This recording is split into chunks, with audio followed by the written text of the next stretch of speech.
E aí, meus consagrados, prontos para mais uma aula? Não! Espero que sim. Galerinha, vamos para mais uma aula. A gente vai falar agora sobre geografia, claro, e continuando com o continente americano. Só que agora nós vamos falar sobre a divisão do continente americano, como foi essa divisão, quem dividiu, porquê, enfim. Vamos falar sobre esses aspectos e venha comigo, acompanhe este quase careca, esse semi-careca, né? Essa quarentena tem que acabar, cara. Eu tô meio largado, mas continuou o gato e é isso que importa, né? É claro. A vinheta aí.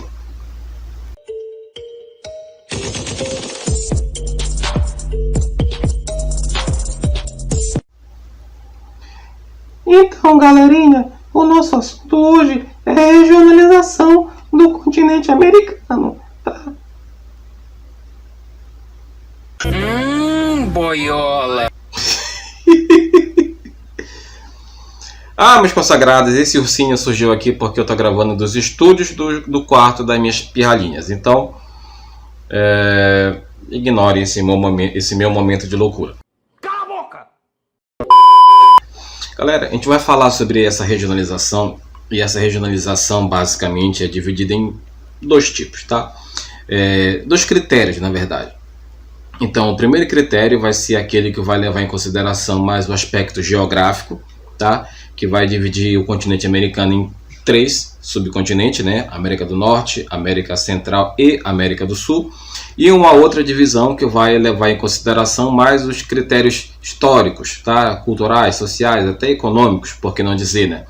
E aí nós vamos ter uma divisão da América em 2 subcontinentes, né? A América anglo-saxônica e a América Latina. Nós vamos começar pela divisão que vai levar em consideração os critérios geográficos e depois nós veremos a outra, tá? Então fiquem atentos mais uma vez.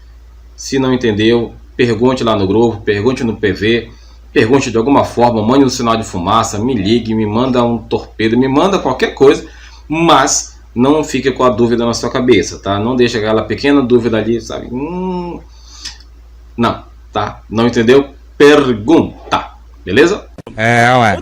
Beleza. Então, nessa primeira divisão, que vai levar em consideração mais os aspectos geográficos, como eu já disse, nós temos a América do Norte, lá em cima, a América Central ali na meiuca e a América do Sul lá embaixo, né? Nós somos da América do Sul, o Brasil é um país da América do Sul, mas a gente vai falar não só do Brasil, vamos falar dos outros de uma forma um pouquinho mais ampla, tá? Então, venha comigo. Eu esqueci de falar para vocês, mas aqui, ó, o assunto é esse aqui, ó. Regionalização da América, é a página 398, tá? Página 398. Então, com base nisso, a gente vai ver aqui está começando pela América Central, mas, como o livro não manda em mim, eu vou começar pela América do Norte, tá bom? América do Norte.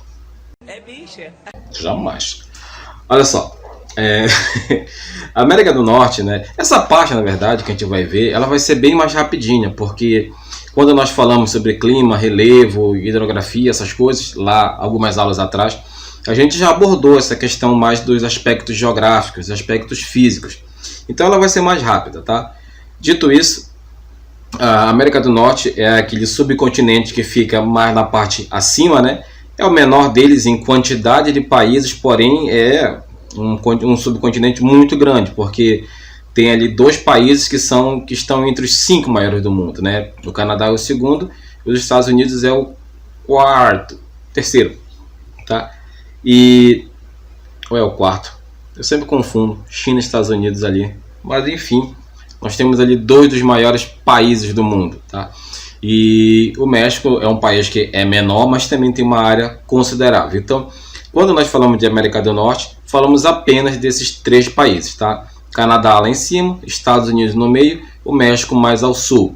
É um subcontinente banhado pelo Oceano Atlântico, pelo Oceano Pacífico e pelo Oceano Glacial Ártico, aquele que fica lá no Polo Norte, tá bom?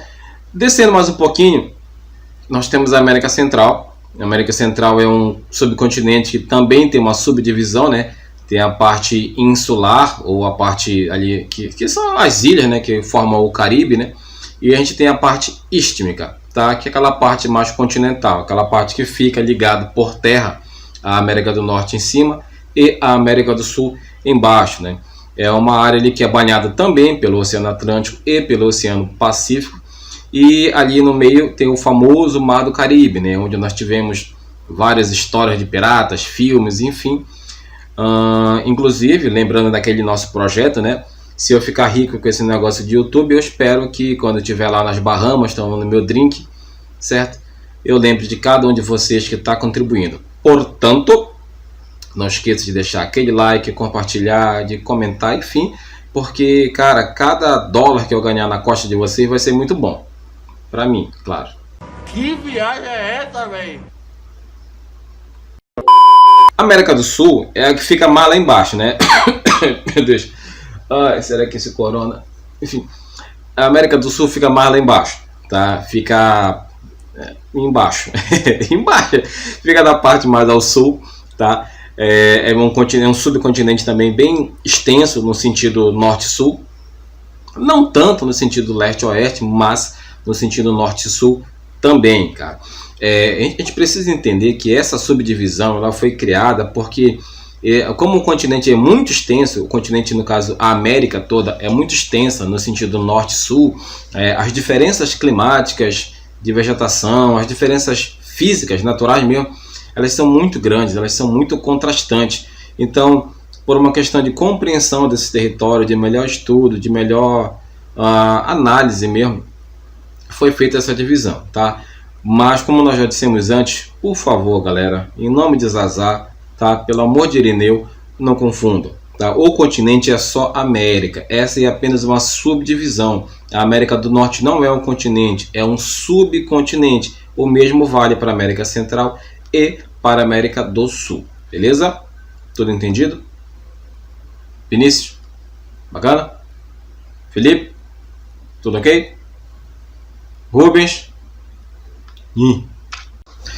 É importante que vocês entendam também que nem todos os territórios que estão no continente americano pertencem à América.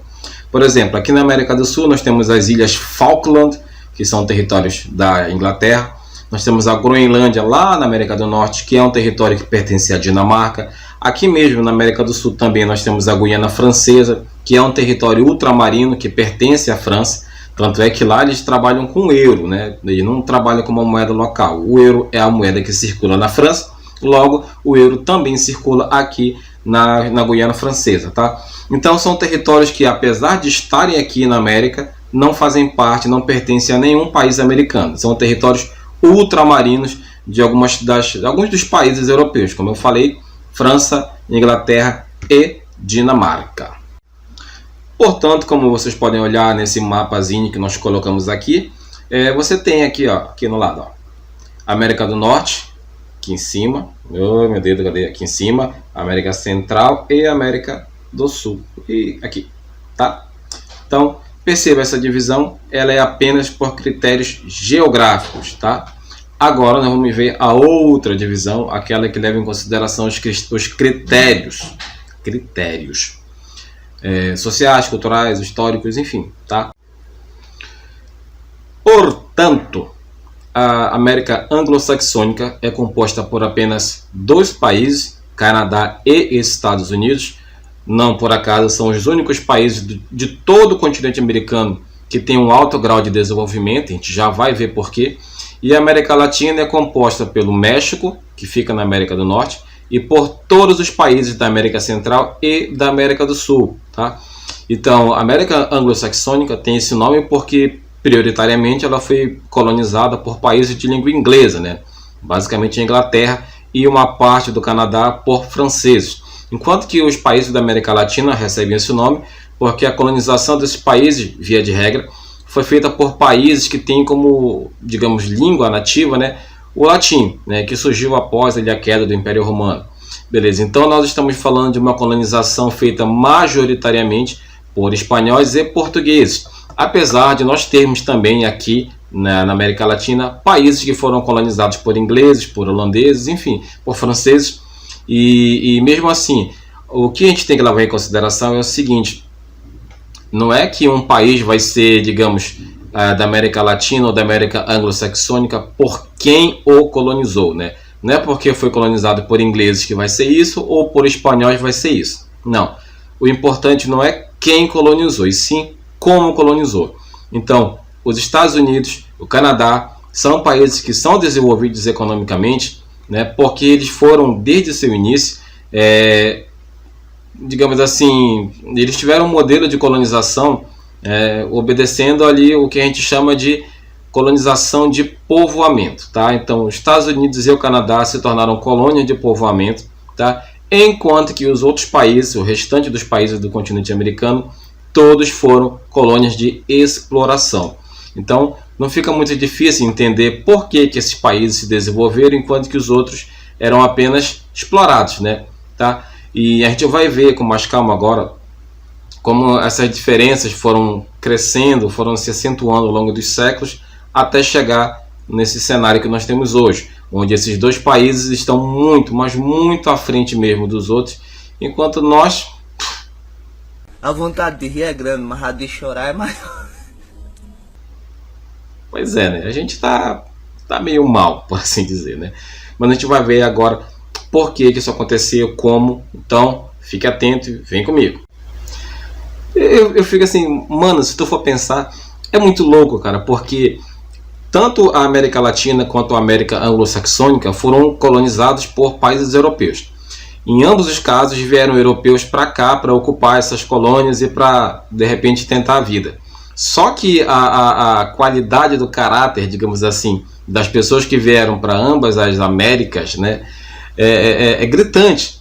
Porque enquanto que para a América anglo-saxônica as pessoas que vieram porque queriam trabalhar, queriam ali uma chance de prosperar economicamente, perseguiam de repente um sonho de enriquecer, trabalhando duro, trabalhando forte, tinham o apoio da coroa, no caso da Inglaterra, né, da França, enfim, tinham ali todo um subsídio que daria a elas as condições que elas precisariam para poder trabalhar e fazer a sua vida, e não só isso, né, desenvolver aquela nova terra. Em contrapartida, aqui na América Latina, a maioria das pessoas que vieram porque não tinham muita escolha, vieram porque eram criminosos, eram presos, eram prostitutas, mendigos, enfim, eram a escória, né, tanto de Espanha quanto de Portugal, e que vieram para cá meio que na marra, né? Tipo, olha, ou tu vai para lá ou tu fica aqui e morre. É meio fácil de escolher, né? Tipo, vou pro Brasil ou morro? Vou pro Brasil, né? Então, assim,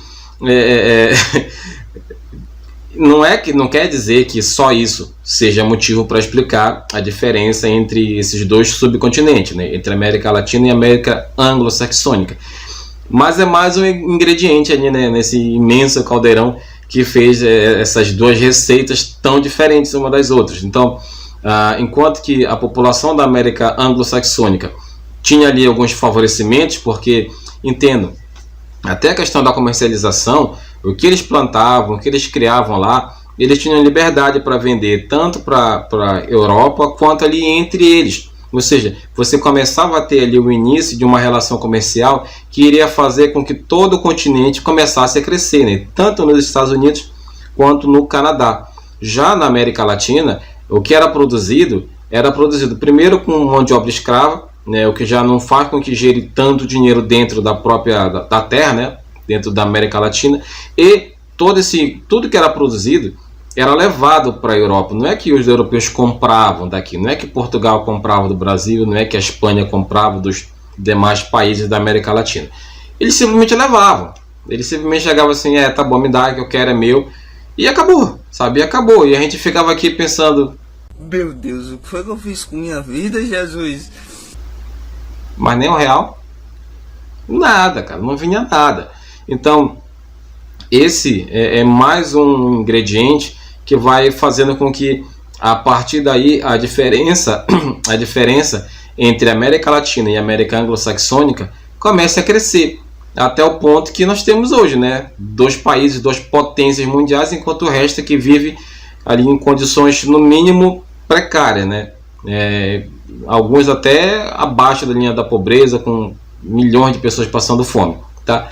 Então, percebe que essas diferenças entre essas duas Américas é um processo histórico, um processo longo, né, que basicamente tem como raiz da sua diferença o modelo de colonização. Enquanto lá a América anglo-saxônica era colônia de povoamento, né, a América Latina era uma colônia meramente de exploração. E eu estava olhando o livro de vocês, e aqui no livro a gente tem um esquema que é mais ou menos assim. Eles não falam muito no livro sobre a questão da América Latina e América anglo-saxônica, até porque isso que eu disse, tudo bem, está resumido, mas já compreende bacana essa questão. A gente vai falar sobre esses subcontinentes, sobre a América do Norte, América Central, América do Sul, separadamente. Primeiro um, depois o outro e depois o outro. Então, seguindo a sequência do livro de vocês, a gente vai começar a falar um pouquinho agora sobre a América do Norte, né? Basicamente Canadá, Estados Unidos e México, El México. E, como mais vocês sabem, né? Canadá e Estados Unidos, América anglo-saxônica, México, América Latina, ok? Porém, independente disso, os três fazem parte da América do Norte. A gente vai ver agora de uma forma um pouquinho mais aprofundada cada um desses países, características marcantes de cada um desses países, tá? Então vai ser um pouquinho mais aprofundado o que a gente vai falar, beleza? Então, por gentileza, fique atento, tá? E mais uma vez, não entendeu?